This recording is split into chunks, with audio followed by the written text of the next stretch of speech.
Вадим Зорин – один из выпускников медицинского колледжа. Молодой человек, как и вся группа фельдшеров, обучался заочно лечебному делу почти 4 года.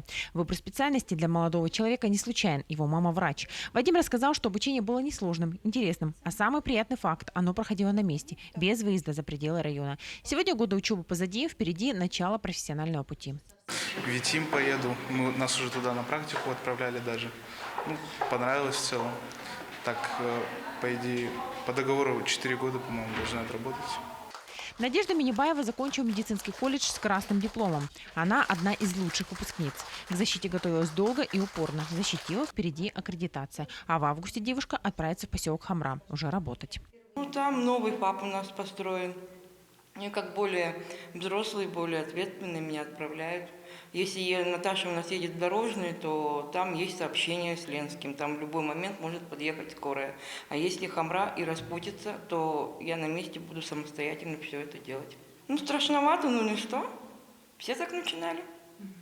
Не мы первые, не мы последние. Уже 10 лет Ленский филиал Якутского медицинского колледжа готовит медицинские кадры. За это время было выпущено 90 специалистов среднего медицинского персонала. А сегодня выпуск 4-й и первый по специальности – лечебное дело.